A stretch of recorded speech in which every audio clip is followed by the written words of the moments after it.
အားလုံးပဲမင်္ဂလာပါဗျမင်္ဂလာရှိတဲ့မနက်ခင်းလေးဖြစ်ပါတယ်အားလုံးပဲမင်္ဂလာပါကျွန်တော်လည်းနောက်ကျသွားတယ်နော်ကျွန်တော်လည်းနောက်ကျသွားတယ်အားလုံးပဲမင်္ဂလာပါ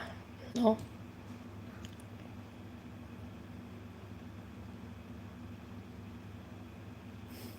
အားလုံးပဲမင်္ဂလာပါmorning မှာ morning 9 နာရီခွဲချိန်တာ10 နာရီလောက်မှကျွန်တော်တက်တာနော်နောက်ကျသွားအေးရတာနဲ့နောက်ကျလို့ပါနော်အားလုံးပဲမင်္ဂလာပါကျွန်တော်နောက်ဆိုရင်တော့ကျွန်တော်ညဘက်လွှင့်ပေးပါမယ်နော်ညဘက်လွှင့်ပေးပါမယ်ဒီလိုမနက်ဖက်မလွှင့်တော့ဘဲနဲ့ကျွန်တော်ညကိုကျွန်တော်8 နာရီထိုးလွှင့်ပေးမယ်နော်8 နာရီထိုးတော့ကျွန်တော်လွှင့်ပေးဟောဒီညကိုနော်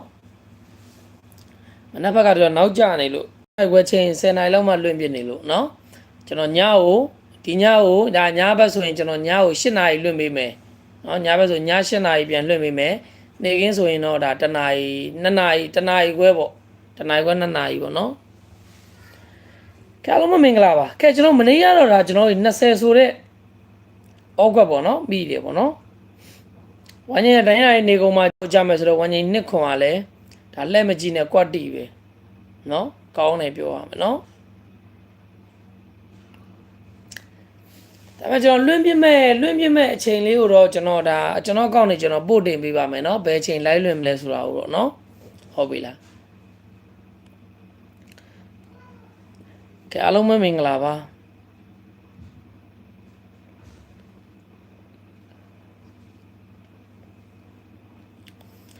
အားလုံးပဲမင်္ဂလာပါလက်မလေးမနေရသေးနှိပ်ထားမယ် channel လေးကိုခုမှတွေ့တယ်ခုမှမြင်တယ်ဆို channel လေးကို subscribe မနေရသေးတဲ့သူတွေက channel လေးကို subscribe နေပေးထားဖို့အားလုံးကိုမေတ္တာရက်ခံပါတယ်ခင်ဗျအားလုံးပဲမင်္ဂလာပါ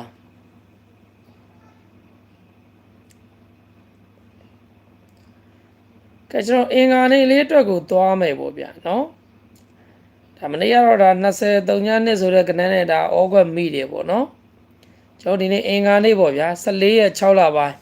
2026အင်္ဂါနေ့အတွက်ကိုကျွန်တော်သွားမယ်နော်ကျွန်တော်ဒီကျွန်တော်ဘာပေးမလဲဆိုတော့ break ပေးမယ်အင်္ဂါဗုဒ္ဓဦးကြာသပတေး3ရက်စာအတွက် break နော်အင်္ဂါဗုဒ္ဓဦးကြာသပတေး3ရက်စာအတွက် break ပေးမယ်ဒီမနေ့ကျွန်တော်နေ့တိုင်းလေးပေးမယ်ပေါ့နော်ဟုတ်ကဲ့ဝမ်းသာပါတယ်ခင်ဗျကဲဝင်လာမယ်ဗျ channel လေးကို subscribe မနေရသေးတဲ့သူတွေက channel လေးကို subscribe နေပေးထားဖို့အားလုံးမေတ္တာရက်ခံပါတယ်အားလုံးပဲမင်္ဂလာပါဒီမနက်ကတော့9 နာရီခွဲစီမှာထိတ်တူပိတ်တူဖြစ်နေတယ်เนาะထိတ်တူပိတ်တူဖြစ်နေတယ်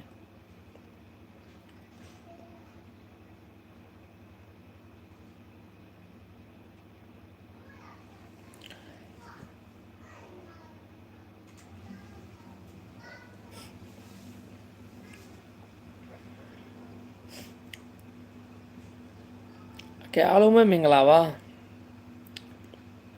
ကဲဘယ်သူတွေရှိလဲကိုကနောက်ကျကိုတဲ့နောက်ကျလူတွေရှိဟမ်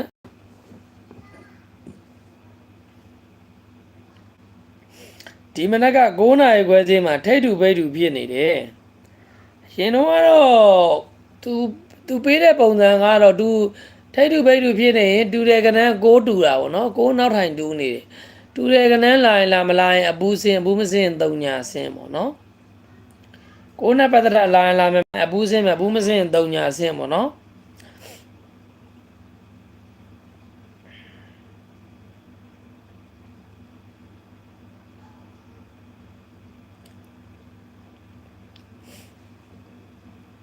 ကဲအားလုံးပဲမင်္ဂလာပါ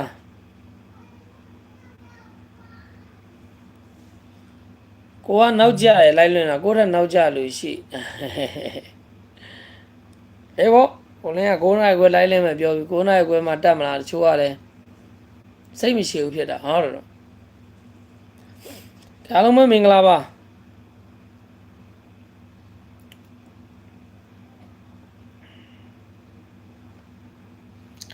သူတွေနောက်ကျနေလဲ သူတွေနောက်ကျနေလဲအပူဆိုလို့ဆိုရင်အပူတကယ်လို့သာအပူထိုးမဲ့သူတွေကအပူထိုးမဲ့ဆိုရင်၄ဘူးပဲထိုးမယ်1ဘူး2ဘူး6ဘူး9ဘူးနော်အပူထိုးမဲ့ဆိုရင်ရွေးထိုးခြင်းတဲ့သူတွေအပူထိုးမဲ့ဆိုရင်1ဘူးရဲ့2ဘူးရဲ့6ဘူးရဲ့9ဘူးရဲ့အဲ၄ခွက်ပူ၄ခွက်ကိုတော့နည်းတတိထားမယ်နော်အပူထိုးမဲ့သူတွေအပူကြိုက်တဲ့သူတွေရွေးထိုးမဲ့ဆိုဘာလေးတွေကြိုက်လဲဆိုရင်1ဘူး2ဘူး6ဘူး9ဘူးနော်အပူ1ဘူး2ဘူး6ဘူး9ဘူးဆိုတဲ့အပူလေးတွေကိုကျွန်တော်ကိုလင်းကကြိုက်တယ်နော်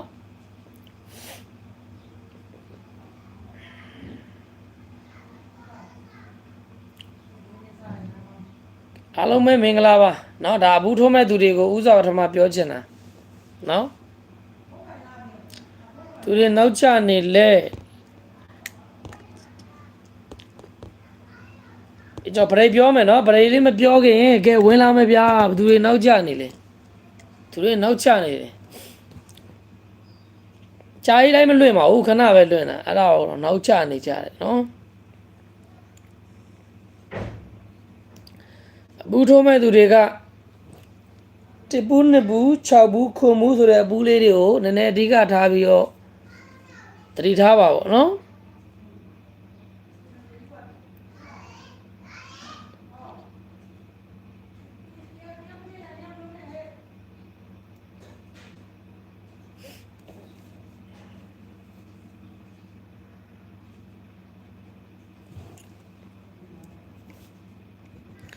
ကဲအားလုံးပဲမင်္ဂလာပါ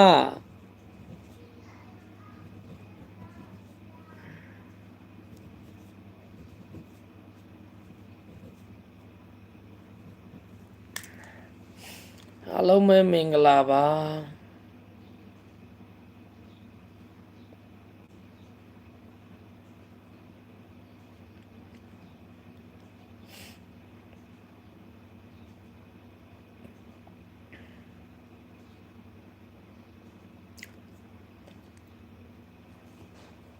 ကဲကျွန်တော်တို့ဒါအဘူးထိုးမဲ့သူတွေကတော့အဲအဘူးနဲ့ပတ်သက်ပြီးအဲ့ဒါလေးသတိထားပါတော့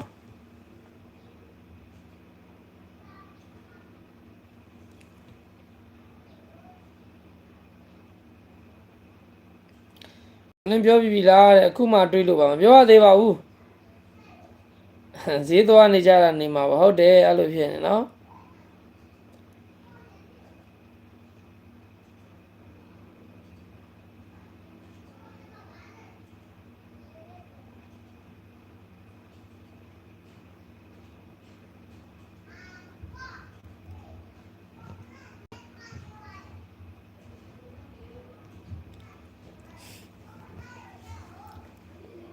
ကိုလင်းရေးတဲ့ဘာဘရိတ်ဟုတ်ကဲ့ကျွန်တော်ဘရိတ်ကလေးပြောပေးမယ်နော်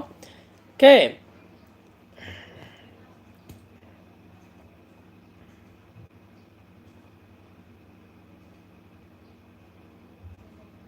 ကိုလင်းရေးတဲ့နာမည်လေးခေါ်ပေးပါဦးတဲ့မောင်ဆိုးခေါ်ပေးလိုက်ပါပြီ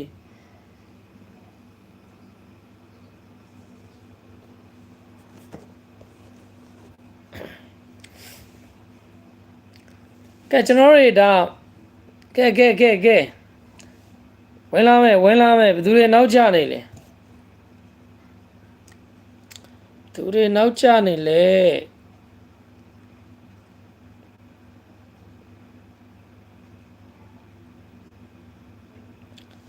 သူတွေနောက်ကျနေလဲ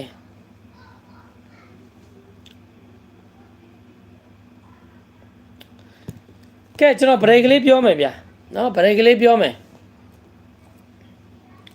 ဘရိတ်ကလေးပြောမယ်ကဲကျွန်တော်ဘရိတ်ကလေးရတော့ဒါအင်္ဂါဗုဒ္ဓဟူးကြာတာဘရိတ်ပေါ့နော်3ရက်စာအတွက်ဘရိတ်ပေါ့နော်ဘရိတ်ကလေးကျွန်တော်ပြောမယ်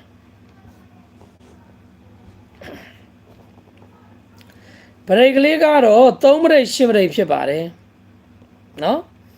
ဘရိတ်ကတော့3ဘရိတ်10ဘရိတ်ဖြစ်ပါတယ်ဘရိတ်ကတော့3ဘရိတ်10ဘရိတ်ဖြစ်ပါတယ်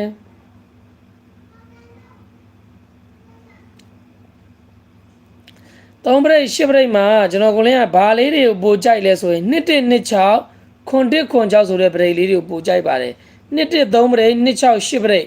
ခွန်တစ်8ပရိတ်ခွန်6 3ပရိတ်အဲ့ကနန်းလေးတွေကိုပို့ကြိုက်တယ်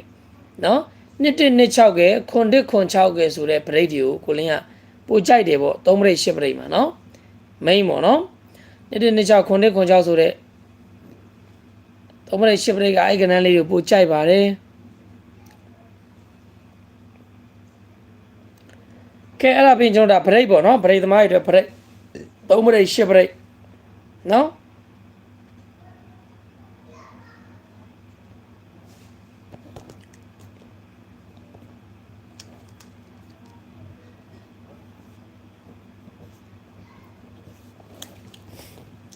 နော်ပရိတ်ကတော့3ပရိတ်8ပရိတ်နှစ်တစ်နှစ်6ခွန်တစ်ခွန်6ဆိုတဲ့ပရိတ်ကလေးတွေကိုပို့ကြိုက်ပါတယ်နော်ဟုတ်ပြီလားအဲ့ဒါ3ပရိတ်8ပရိတ်မှာဒါကျွန်တော်အကြိုက်ဆုံးကနန်းလေးတွေပေါ့နော်ကဲကျွန်တော်ဒါပြီးရင်ကျွန်တော်နေတိုင်းလေးသွားမယ်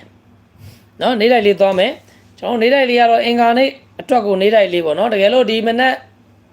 ကျွန်တော်ပါဘူးဗျာနော်ဒီမနက်ကကနန်းကကျွန်တော်အခုပေးတဲ့ထရများမထွက်ရင်ညနေကိုဒါပဲပြန်ထိုးပါနော်နေတိုင်းနော်အဖွဲ့ဝင်တွေကတော့ကိုလုံးစကိုအကိုအခွေကိုအကြီးကထားလို့ပေါ့နော်ကဲကျွန်တော်တို့တွေဒီနေ့14ရက်နော်14ရက်6လပိုင်း14ရက်9လပိုင်း14ရက်9လပိုင်း2026အင်္ဂါနေ့7နာရီ10မိနစ်ကိုကျွန်တော်ကံမြန်ဝမ်းချင်းလေးကတော့16ဝမ်းချင်းဖြစ်ပါတယ်နော်16ဝမ်းချင်းဖြစ်ပါတယ်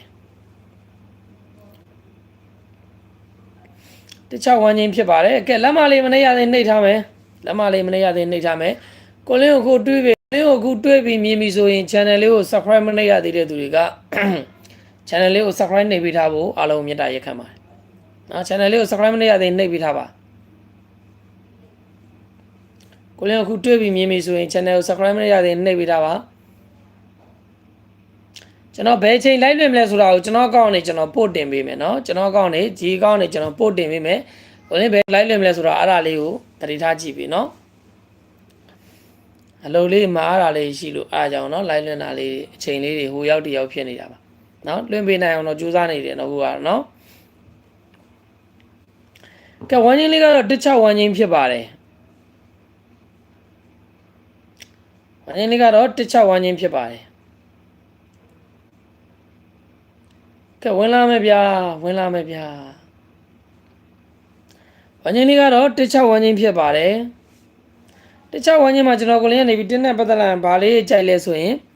1314 14 ဝမ်းချင်းက16တင်းနဲ့ပတ်သက်လာရင်တခြားလာရင်ကျွန်တော်ကြိုက်တဲ့ကဏ္ဍလေးတွေက1314 15 နော်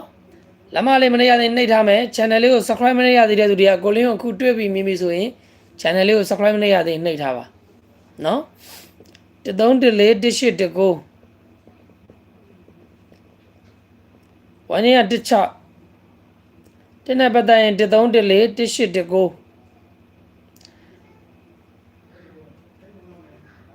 ဟုတ်ပါတယ်မမ1314 18 19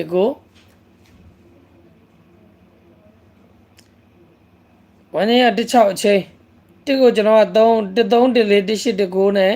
ကြိုက်တယ်6နဲ့ပတ်သက်လာရင်6364 6869နော်6နဲ့ပတ်သက်လာရင်6364 6869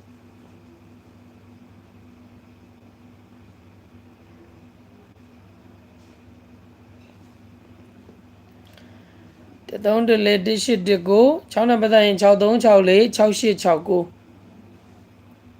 ကျွန်တော်16ကိုကျွန်တော်3489နဲ့ကပ်ပေးထားတာပါ16ကိုကျွန်တော်က3489နဲ့ကပ်ပေးထားတာပါကဲလက်မလေးမနေရသေးနှိပ်ထားမယ်စိတ်မဇာကြီးပြောမယ်ပြီးရင်ကျွန်တော်ကြိုက် main တင်ကွက်ပြောမယ်နော်မင်္ဂလာပါမင်္ဂလာပါဝမ်းချင်းက16ကိုကျွန်တော်က3489နဲ့ကပ်ပေးထားတာပါဝမ်းချင်းက16ကို3489 16ကို3416ဝမ်းချင်းကို3489နဲ့ကပ်ပေးထားတာပါကဲတော့ပြီးရင်ကျွန်တော်ကြိုက်စိတ်မဇာကြီးပြောမယ်ပြီးရင်ကျွန်တော်ကြိုက် main တင်ကွက်ပြောမယ်နော်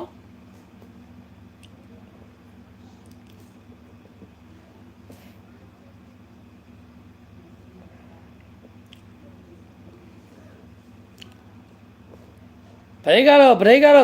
10ပရိတ်နော်ပရိတ်သမားတွေအတွက်ပရိတ်ကတော့3ပရိတ်10ပရိတ်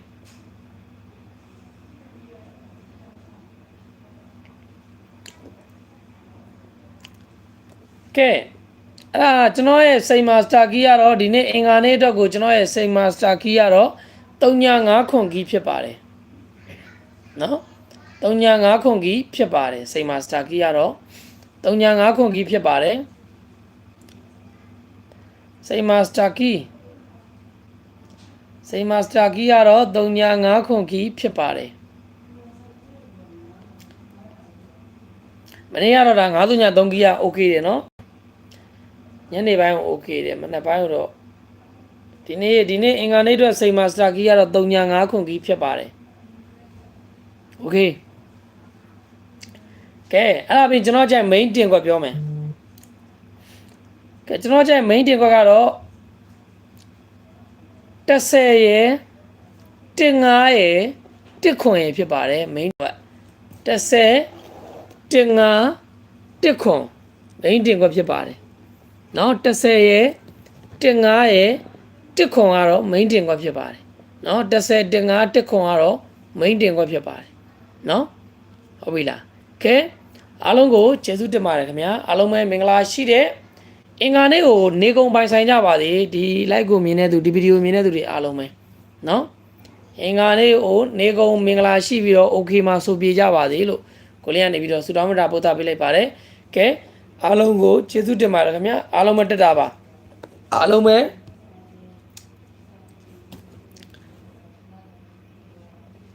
โอเคမှာဆိုပြေကြပါသေးဗျာကိုလေးကနေကောင်းဆုံးကြိုးစားပေးလိုက်ပါတယ်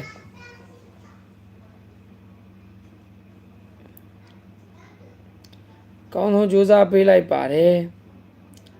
အားလုံးပဲတက်တာပါကျေးဇူးတင်ပါတယ်